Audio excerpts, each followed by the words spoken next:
Hello everyone, welcome to UPSC Akhara. So first a brief intro about me. I am Rohit Sharawat. I have worked as an assistant professor economics in Delhi University. So UPSC Akhara has come up with a live mint editorial discussion series and today is its first lecture. In this series we will discuss some of the important and selected editorials from live mint which we think not only important from the exam point of view but also to spread the awareness and knowledge among the common citizenry. So let's get started from our first selected article. So our first selected article is about a decentralized approach could help turn the tide against COVID. So decentralized से हमारा मतलब है that if we will have decentralized structure of governance, it will be more responsive and more proactive to cater to the needs of common people and their suffering. So what the author has discussed and prescribed as a solution. So let's start and discuss those things. So this particular editorial can be divided into three parts. So first part is about how community participation is the key to solve the problem, to stop the spread and to reduce the fatality rate. So how the community participation works, there are some examples which the author has quoted, and then there is the second section which is about lessons from the success stories. So in the first wave we had some success stories like Kerala model, Bhilwara model, Dharavi model. So here the district administration was quite responsive and it was deriving its power from SDMA, that is State Disaster Management Act, and NDMA. So it worked quite well, but in this second wave there are some issues with this model and we need to move forward. So we will discuss that, what the author is suggesting, and in the third section we will discuss how to launch vaccines, how to immunize, and whether to include private sector and what could be the pricing of vaccines. So I have summarized this whole editorial in this flowchart and I'll explain that, but I will also suggest that you should give it a read so that your reading habit also gets developed. So let me explain you. So key takeaways are from this editorial are decentralization is the main theme. So decentralization किस चीज में है? तीन sections में, यानी community participation. इसमें एक example दिया गया है एआम स्टोरी. 17वीं सेंचुरी में इंग्लैंड के अंदर बुबोनिक प्लेग हुआ था और उस प्लेग को फाइट करने के लिए पूरी की पूरी कम्युनिटी ने काफी रेजिलियंस और कोऑपरेशन दिखाई थी, कोलैबोरेट किया था. उसमें एक 1000 पॉपुलेशन थी, 1000 पीपल्स की पॉपुलेशन थी इयाम विलेज में 16th एंड 17th सेंचुरी के दौरान. तो ये लोग क्या करते थे कि अपने घरों से बाहर नहीं आते थे.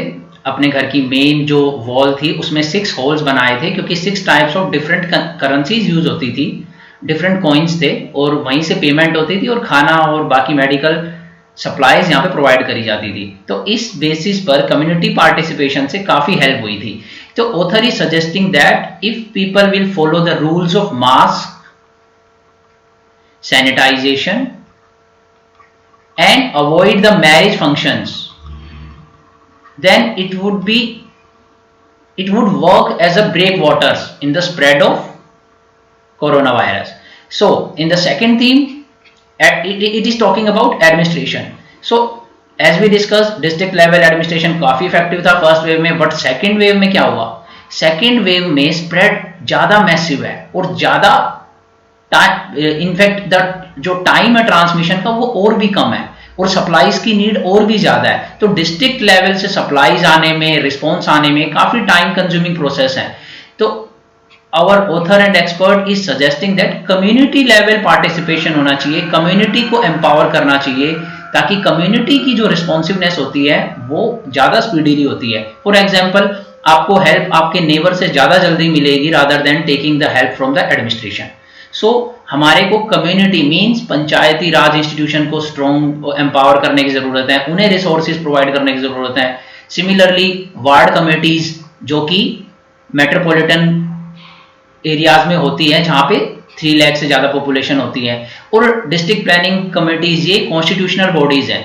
ये मैं इसलिए डिस्कस कर रहा हूं कि हमारे 73rd and 4th amendment act ने प्रोवाइड किया है these are constitutional bodies DPC and MPC, but still they are not working. 10 lakh से ज्यादा पॉपुलेशन होने पे एमपीसी यानी मेट्रोपॉलिटन प्लानिंग कमेटी होती है और डिस्ट्रिक्ट प्लानिंग कमेटी होती है। ये प्लान करते हैं कि कोई भी अगर डिजास्टर फ्यूचर में आता है, हेल्थ है, नेचुरल हैजार्ड है, कोई हेल्थ इमरजेंसी है, तो किस तरीके से प्लान करा जाए और इंफ्रास्ट्रक्चर को किस तरीके से प्लान करा जाए, कहां पर हॉस्पिटल्स की बिल्डिंग ज्यादा की जाए।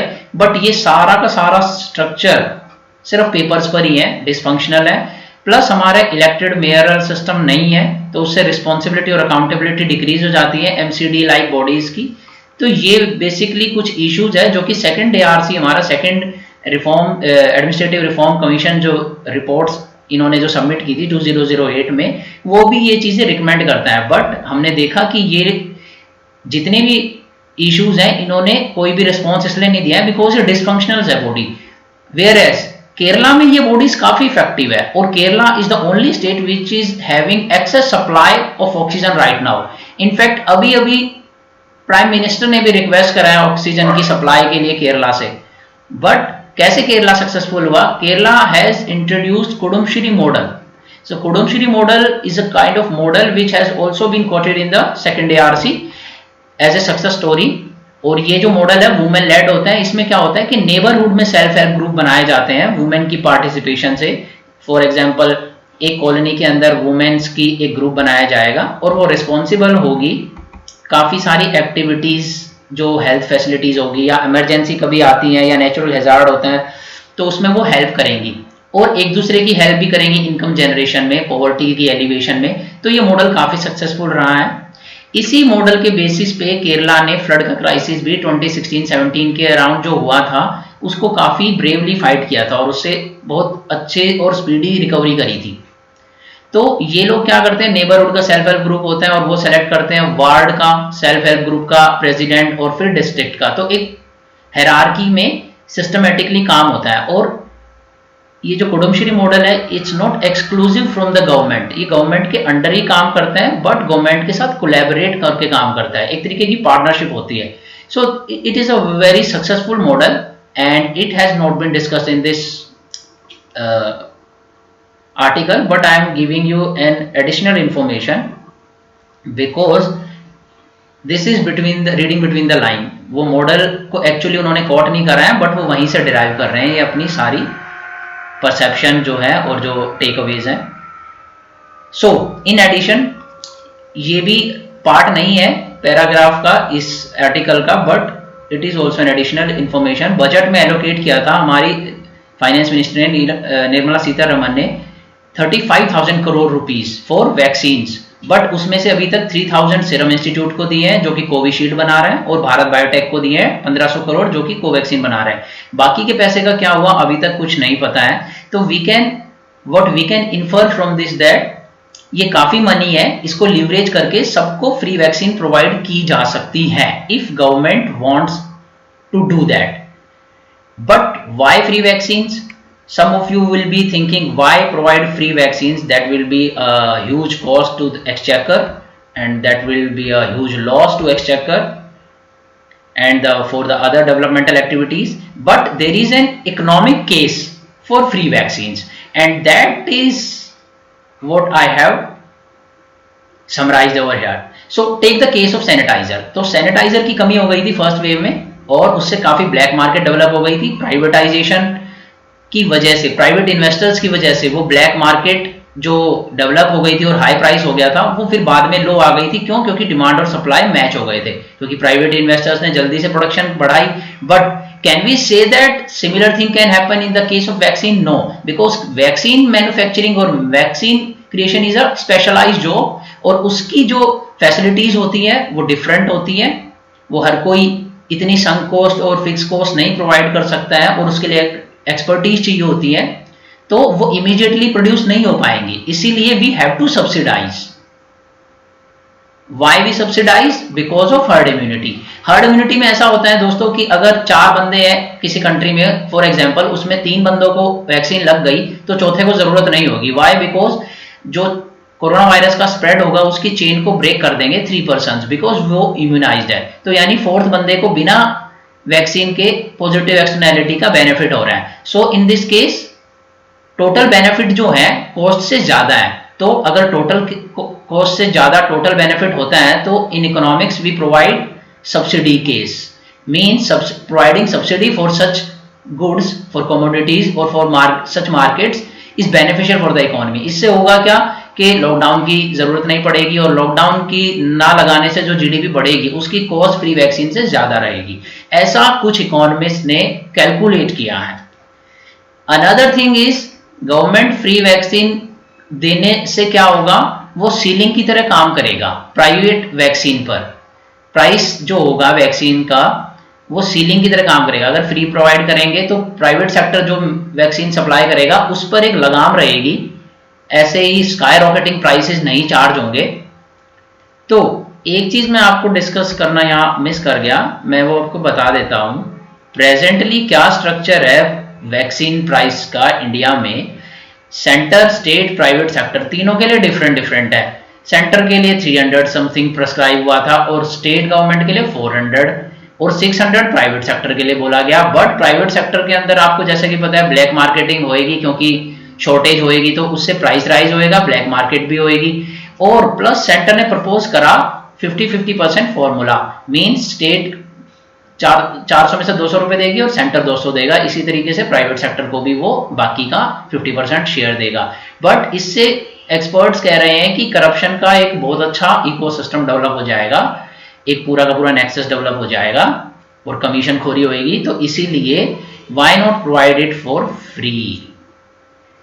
सो this was all about this article. So now let's move to our next article, which I found really interesting and important. So this is another article. We need to re-engineer India's entire system of administration. So आपने देखा है कि administration के हाथ पैर फूल गए हैं एकदम, कोई रिस्पॉन्सिवनेस नहीं आ रही है, बहुत स्लो एडमिनिस्ट्रेशन चल रहा है। आप गैस स्टेशन पे गैस भरवाने जाते हैं तो वहां पे 70 तरीके की परमिशन आपको चाहिए होती है, कहीं पे शॉर्टेज है, कहीं पे अबंडेंस है। तो ये ऐसा हो क्यों रहा है? प्लस वैक्सीन अभी तक इंडिया में प्रोवाइड नहीं हो पाई है, वैक्सीन की शॉर्टेज हो रही है। तो ऐसा क्यों हो रहा है, ये सारा इसमें रीजन बताया गया है। तो इसमें 2 मेन थीम है। एक तो ये है कि इंडिया के पास वैक्सीन की शॉर्टेज क्यों है, जबकि वर्ल्ड की 60% जो वैक्सीन की मैन्युफैक्चरिंग है वो खुद इंडिया करता है। और जेनरिक मेडिसिन में तो आपको पता है हमें महारत हासिल है और हम लोग तो वैक्सीन एक्सपोर्ट कर रहे थे। उसके बाद ऐसा कैसे हो गया? तो देखिए इंडिया का, इसकी वजह है इंडिया का पुअर एडमिनिस्ट्रेशन और स्लो प्रोसेस। तो यूएस ने क्या करा था और ब्रिटेन ने क्या करा था, लास्ट ईयर 2020 में ही मई के अंदर, फॉर एग्जांपल यहां पे मैंने मार्क करा है, ब्रिटेन गवर्नमेंट ने 2020 मई में ही एडवांस बुकिंग कर दी थी वैक्सीन्स की, एडवांस बुकिंग। सोचिए 2020 मई में ही, और पेमेंट भी कर दी थी, और वो इतनी पेमेंट थी कि 67% पॉपुलेशन के लिए काफी थी। सिमिलरली यूएस ने 46% के लिए, और बाय सितंबर EU, Australia, Canada, Germany, Brazil ये सब कर चुके थे। बट इंडिया ने पहली पेमेंट कहाँ करी है, कब करी है? जनवरी में। ये इस पैराग्राफ में यहाँ मैंने हाईलाइट करा है। तो देखिए कितना स्लो प्रोसेस है। ऐसा क्यों हुआ? क्योंकि इन कंट्रीज में क्या होता है, पहले पेमेंट करने के प्रोविजन है एडवांस में, लेकिन हमारे इंडिया के जो फाइनेंस का सिस्टम है उसमें आप पहले पेमेंट नहीं कर सकते हो एडवांस में, प्लस जितनी एक फॉर्म की कैपेसिटी है उससे ज्यादा पेमेंट नहीं कर सकते हो। सपोज करो 100 वैक्सीन बना सकती है सीरम इंस्टीट्यूट, लेकिन तो आप 100 से ज्यादा की पेमेंट नहीं कर सकते, आप 120 जो वैक्सीन है उसकी पेमेंट नहीं कर सकते। तो आप पूछेंगे कि फिर हम करेंगे ही क्यों ऐसा? बिकॉज अगर आप पहले ही पेमेंट कर देते हो एडवांस में और एक्स्ट्रा की पेमेंट करते हो तो वो एक तरीके से इंसेंटिव का काम करता है, किसके लिए? वैक्सीन मैन्युफैक्चरर के लिए। और वो ज्यादा स्पीड से काम करते हैं और ज्यादा मेहनत से काम करते हैं और ज्यादा इनोवेशन का भी काम करते हैं। यही हुआ एस्ट्राजेनेका और बाकी फॉरेन कंपनीज के लिए ये एक एडेड बेनिफिट इंसेंटिव था जिससे उन्होंने जल्दी प्रोडक्शन करी और काम करा, बट इंडिया में ऐसा नहीं हो पाया। तो सजेशन क्या है कि इंडिया में क्या ऐसा कर सकते हैं? हाँ, इंडिया की गवर्नमेंट काफी पावरफुल है, वो अमेंड कर सकती है, इनफैक्ट ऑर्डिनेंस भी लॉन्च कर सकती है ऑर्डिनेंस की 123 आर्टिकल 123 की पावर से। तो ऐसा क्यों नहीं हुआ? तो इसके लिए कोई पर्टिकुलर एक्सप्लेनेशन नहीं दिया है, लेकिन बताया जा रहा है कि प्रिवेंशन ऑफ करप्शन एक्ट जो है, प्रिवेंशन ऑफ करप्शन एक्ट जिसको अभी रिसेंटली अमेंड भी करा था, तो ये जो एक्ट है ये काफ़ी रिस्ट्रिक्शन लगा देती है ऐसे डिसीजन मेकिंग में और उसको स्लो करती है। तो इसे अमेंड और भी ज़्यादा करा जा सकता है, और गवर्नमेंट चाहती तो ऑर्डिनेंस इंट्रोड्यूस कर सकती थी और लॉ बना सकती थी कि एडवांस पेमेंट करी जाए, बट यहाँ पे ये काम नहीं हुआ। ये लूप होल और एक फेलियर मानी जा सकती है और इसको हमें फ्यूचर में अमेंड करने की ज़रूरत है। सिमिलरली एक बहुत क्रिटिकल इंफॉर्मेशन ये आई है निकल के सामने कि अगर फॉरेन कंट्री डोनेट करती है किसी एनजीओ को मेडिकल गुड्स तो वो टैक्स फ्री है और ड्यूटीज फ्री है, बट अगर कोई एनजीओ फॉरेन कंट्री से इंपोर्ट करती है मेडिकल इक्विपमेंट्स, मेडिकल गुड्स, तो उस पर टैक्स है। तो ये काफी डिस्क्रिमिनेटरी माना गया है, क्योंकि ये कोरोना की सिचुएशन में हमें बहुत जल्दी सप्लाई की जरूरत है, तो हम इतना नॉन रिस्पॉन्सिव सिस्टम नहीं रख सकते कि अगर कोई फ्री में डिस्ट्रीब्यूट करना चाह रही है एनजीओ इंपोर्ट करके तो उस पर भी टैक्स लगाया जाए, क्योंकि ये तो एक तरीके का चैरिटी का काम हो गया, क्योंकि वो उसे सेल तो कर नहीं रही है। तो सेल अगर कर रही हो कोई एनजीओ इंपोर्ट करके तो टैक्स जरूर लगाना चाहिए, बट अगर वो फ्री में डिस्ट्रीब्यूशन के लिए है, लोगों की हेल्प के लिए, तो नहीं लगाना चाहिए। तो बेसिकली ये दो फ्लॉज पाए गए हैं हमारे एडमिनिस्ट्रेशन में, जो तुरंत जिसको ठीक करके काफी राहत दी जा सकती है कोरोना पेशेंट्स को। तो इनको मैंने समराइज किया है यहाँ पे फ्रेंड्स, और ये की टेक अवेज हैं, आप इसको देख सकते हैं। Governance reform required, advance payment increase हो जाएगी, इससे vaccine supply plus GST duty free medical equipment purchase by NGO. So उस पर टैक्स एग्जाम्प्ट करना चाहिए, not only for the donation case नहीं होना चाहिए ऐसा। So this was all about these two important articles, और हम लोग ऐसे नए वीडियोस के साथ आते रहेंगे to educate you and to spread more knowledge and to make the journey of UPSC aspirants easier. So for that, अगर आप चाहते हैं रेगुलरली आपको ऐसे एजुकेटिव वीडियोस मिलते रहें तो please subscribe UPSC Akhada, like and share our videos. Thank you, take care and stay safe. मिलते हैं नेक्स्ट वीडियो में।